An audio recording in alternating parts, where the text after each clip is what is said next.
ಬಾಬಾ ಅವತಾರವೆತ್ತಿದ್ದ ಸರಣಿ ಹಂತಕ, ಚಾಲಕರನ್ನ ಕೊಂದು ಮೊಸಳೆಗಳಿಗೆ ಹಾಕುತ್ತಿದ್ದ ವೈದ್ಯನ 50 ಕೊಲೆಗಳ ರಹಸ್ಯ.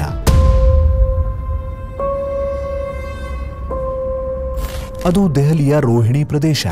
ಅದೊಂದು ದಿನ ಗುರುಚರಣ್ ಸಿಂಗ್ ಎಂಬ ಟ್ಯಾಕ್ಸಿ ಚಾಲಕ ಟ್ರಿಪ್ ಇದೆ ಅಂತ ಹೇಳಿ ಮನೆಯಿಂದ ಹೊರಡುವಾಗ ಬೇಗನೆ ಬರುತ್ತೇನೆ, ಅಷ್ಟರಲ್ಲಿ ಅಡುಗೆ ಸಿದ್ಧ ಮಾಡಿರು ಅಂತ ಹೆಂಡತಿಗೆ ಹೇಳಿ ಹೋಗಿದ್ದ.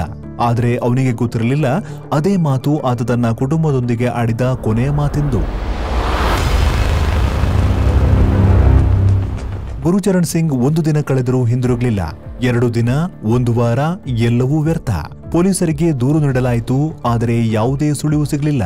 ಇದಾದ ಕೆಲ ದಿನಗಳ ನಂತರ ಬೇರೊಂದು ಪ್ರದೇಶದಲ್ಲಿ ಮತ್ತೊಬ್ಬ ಚಾಲಕ ಧರ್ಮೇಂದ್ರ ಎಂಬಾತ ನಾಪತ್ತೆಯಾಗಿದ್ದ. ನಂತರ ರಾಜಸ್ಥಾನದಲ್ಲಿ, ಆಮೇಲೆ ಉತ್ತರ ಪ್ರದೇಶದಲ್ಲಿ, ಹೀಗೆ ಸರಣಿ ಕಣ್ಮರೆಗಳು ಶುರುವಾದವು.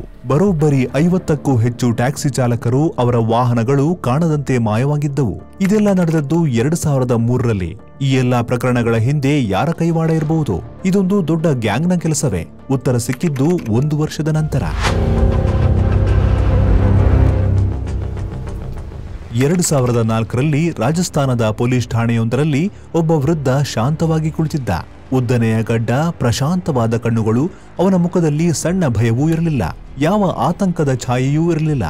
ಆತನನ್ನು ವಿಚಾರಿಸಿದಾಗ ಆತ ನಗುತ್ತಾ ನೀಡಿದ ಉತ್ತರ ಕೇಳಿ ಇಡೀ ಪೊಲೀಸರೇ ಬೆಚ್ಚಿಬಿದ್ದರು. ನಾನೇ ಆ ಚಾಲಕರನ್ನೆಲ್ಲ ಕೊಂದವನು. 50 ಅಲ್ಲ, ಇನ್ನೂ ಹೆಚ್ಚು ಜನರನ್ನ ಸಾಯಿಸಿದ್ದೇನೆ. ಬೇಕಿದ್ದರೆ ನನ್ನ ಮಾತುಗಳ ಸತ್ಯಾಸತ್ಯತೆ ಪರೀಕ್ಷಿಸಿ ಎಂದು ಧೈರ್ಯದಿಂದ ಹೇಳಿದ್ದ ಆ ವ್ಯಕ್ತಿ. ಆತ ಪೊಲೀಸರನ್ನು ಉತ್ತರ ಪ್ರದೇಶದ ಅಲಿಗಢ್ ಬಳಿ ಇರುವ ಹಜಾರಾ ಕಾಲುವೆಯ ದಾರಿಯಲ್ಲಿ ಕರೆದುಕೊಂಡು ಹೋದ. ಒಂದು ಮರದ ಕೆಳಗೆ ಗುರುಚರಣ್ ಸಿಂಗ್ನ ಗುರುತಿನ ಚೀಟಿಗಳು ಸಿಕ್ಕವು. ಸ್ವಲ್ಪ ದೂರದಲ್ಲಿ ಧರ್ಮೇಂದ್ರನ ಐಡಿ ಕಾರ್ಡ್ಗಳು ಸಿಕ್ಕವು. ಆದರೆ ಮೃತದೇಹಗಳು ಎಲ್ಲಿದ್ದವು? ಮತ್ತು ಅಷ್ಟೊಂದು ವಾಹನಗಳು ಏನಾದವು?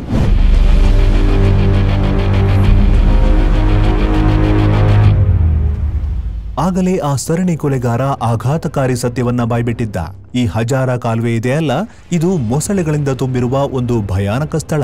ಹೌದು, ಕೃತ್ಯ ಎಸಗಿದ ನಂತರ ಕೊಲೆಗಾರ ಚಾಲಕರ ದೇಹಗಳನ್ನು ಈ ಮೊಸಳೆಗಳ ಬಾಯಿಗೆ ಎಸೆಯುತ್ತಿದ್ದ, ಯಾವುದೇ ಸಾಕ್ಷಿ ಉಳಿಯಬಾರದೆಂದು. ಎಂತಹ ಕ್ರೂರತಂತ್ರ ನೋಡಿ. ಈ ಸರಣಿ ಕೊಲೆಗಾರನ ಹೆಸರು ಡಾಕ್ಟರ್ ದೇವೇಂದ್ರ ಕುಮಾರ್ ಶರ್ಮಾ. ಹೌದು, ನೀವು ಕೇಳಿದ್ದು ನಿಜ. ಆತ ಒಬ್ಬ ಸುಶಿಕ್ಷಿತ ವೈದ್ಯ. ಅನಾರೋಗ್ಯದಿಂದಿದ್ದ ಜನರಿಗೆ ಜೀವ ನೀಡಬೇಕಾದವನು ನೂರಾರು ಜೀವಗಳನ್ನು ತೆಗೆದಿದ್ದ.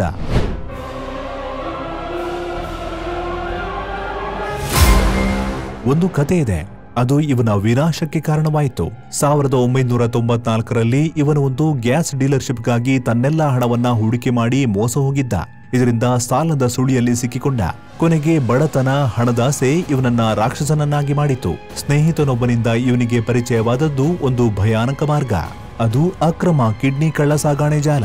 ಟ್ಯಾಕ್ಸಿ ಚಾಲಕರೇ ಇವನ ಗುರಿಯಾಗಿದ್ದರು.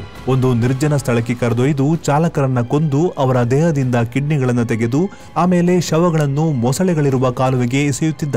ವಾಹನಗಳನ್ನು ಬಿಡಿಭಾಗಗಳನ್ನಾಗಿ ಮಾಡಿ ಮಾರಾಟ ಮಾಡುತ್ತಿದ್ದ. 7 ವರ್ಷಗಳಲ್ಲಿ 50ಕ್ಕೂ ಹೆಚ್ಚು ಕೊಲೆಗಳು ಮತ್ತು 125 ಅಕ್ರಮ ಕಿಡ್ನಿಗಳ ಮಾರಾಟ ನಡೆದಿತ್ತು.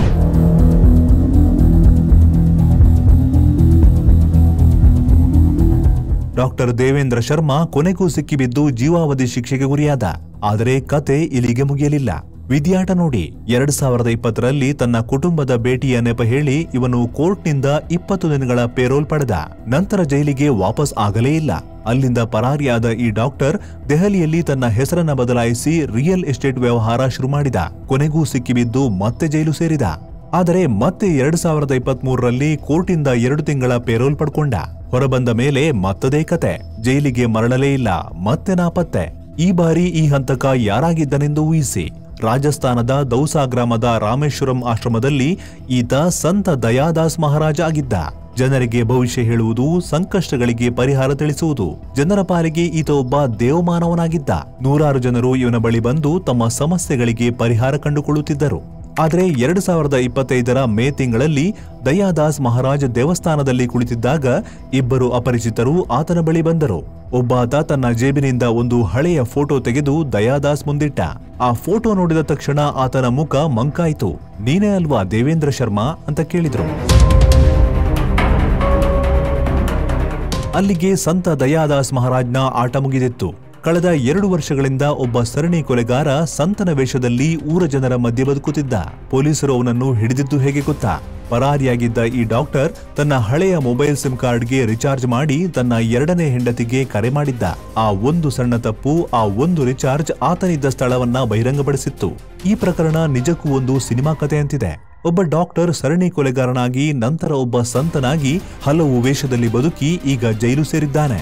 ಯಾವುದು ಸತ್ಯ, ಯಾವುದು ಸುಳ್ಳು ಎಂದು ತಿಳಿಯದೆ ಒಂದು ಸಮಾಜ ಹೇಗೆ ಮೋಸ ಹೋಗಬಹುದು ಎಂಬುದಕ್ಕೆ ಇದೊಂದು ಅತ್ಯುತ್ತಮ ಉದಾಹರಣೆ. ಈ ಕಥೆಯ ಬಗ್ಗೆ ನಿಮ್ಮ ಅನಿಸಿಕೆ ಏನು? ಕಾಮೆಂಟ್ ಮಾಡಿ ತಿಳಿಸಿ. ಧನ್ಯವಾದಗಳು.